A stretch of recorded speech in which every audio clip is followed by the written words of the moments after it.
Now that we're done modeling and texturing our terrain, we have to start thinking about creating a render.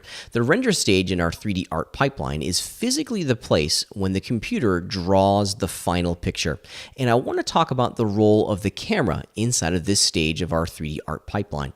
Over in our item list now, you can see that I have my camera selected. And this camera is a real-world camera. It adopts many of the photographic qualities that we're used to manipulating with cameras that we see out here in the real world. However, inside of our three-dimensional universe, this camera is often forgot about. It is an item, and it has a very important role because it is responsible for the composition of our frame, and it tells the render engine specifically what to draw and where to draw it inside the frame itself. Now, let me show you a couple of things here when working with the camera. I want to hit the O key inside of my viewport to bring open my viewport properties. And under the visibility section, let's just turn on show cameras. And there it is. There's a little icon for our camera. A camera is an item. So if I'm in item mode, I can select my camera. I can move it around. I can position it anywhere within the scene that I want, which is pretty cool. I can rotate it. There's a lot that we can do with our real-world camera.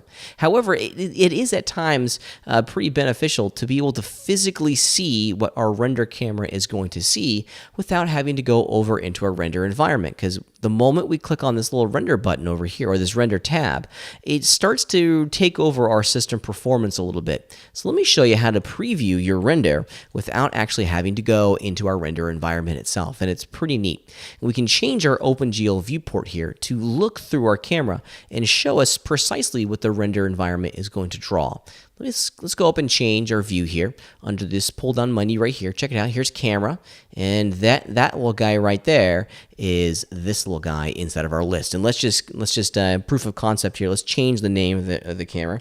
I'm just going to call this Cam 01. There we go. And we'll go back into that pull-down menu. And there it is. So that right there is Cam 01. It's a direct representation of what this camera sees. We can have as many different cameras inside of our scene as we want.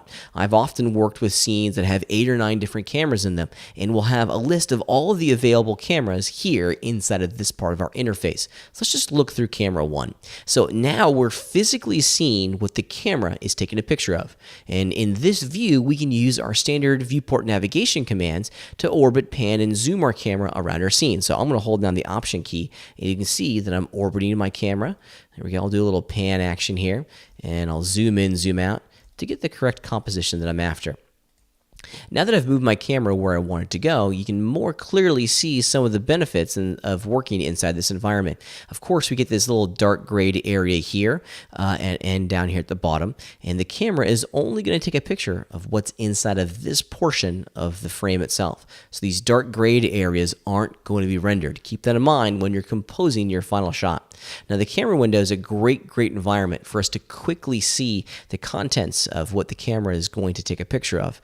But it's not the only place that we get to manipulate our three-dimensional camera. Let's go over into our render interface now and begin looking at how we can use this camera to get a little bit more of a preview of what the final render is going to look like. Let's go over to our render environment. And once again, down here in our 3D view, this is just our standard OpenGL viewport, okay? I'm looking through Cam 1, which is our render camera, and things are looking pretty good. Let me move it down a little bit here. Maybe do something like that. That's kind of fun.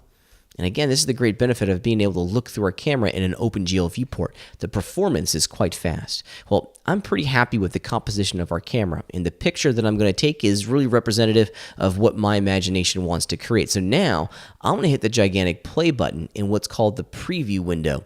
This is a preview of the online rendering engine inside of Modo. So we haven't actually drawn the engine, or excuse me, we haven't actually drawn the picture.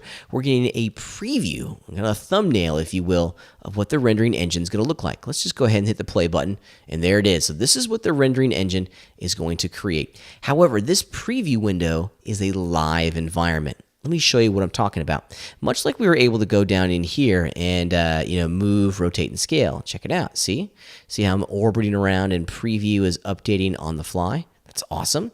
Well, check it out. This is also a live rendering environment. If I put my cursor in the preview window, hold down the Option key, check it out. I can orbit the camera in here if I'd like. So it's a great workflow addition. This preview window is more than just a static preview window into what the final render is going to look like. It's actually a work environment that we can continue to use to flesh out the composition of our shot.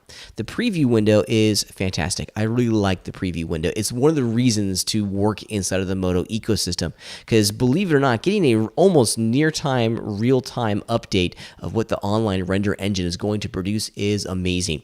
There are a number of really fancy buttons though. Let's make it full screen. I'm gonna click this little guy right here. Fire off the preview engine one more.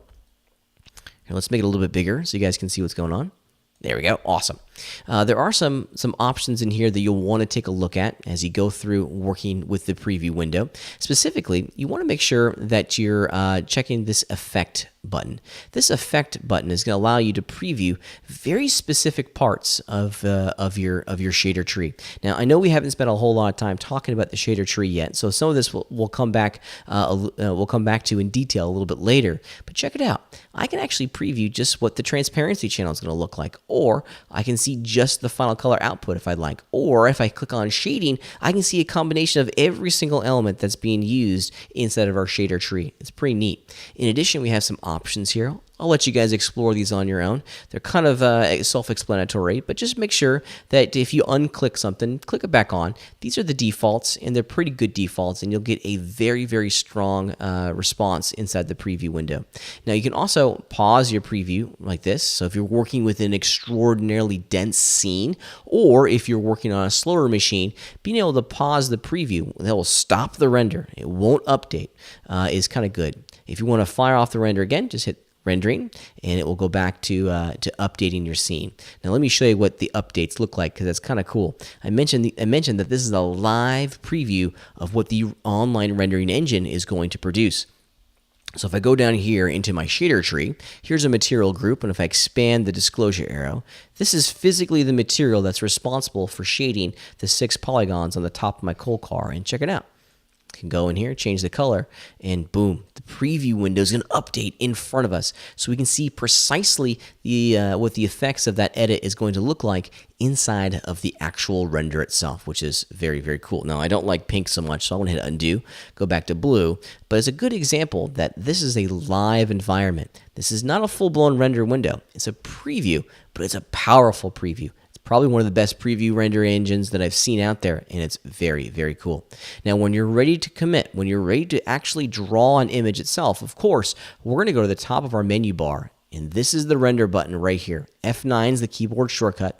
And if we click on that render button, the render window is going to pop up, and you can see that the computer begins to physically draw the image itself. Now, after we're done, we're not actually done yet, because it's drawn the image, but we haven't saved the image. So just make sure you click on this button in the bottom left-hand corner of the render window to permanently save this image to your hard drive. The render and the preview window inside of Moto is fantastic. It allows us to very quickly iterate and get to the final result of our render without having to commit to full-blown renders every single time that we change. It's a fast addition to our rendering pipeline that gets us to that end result a whole lot faster.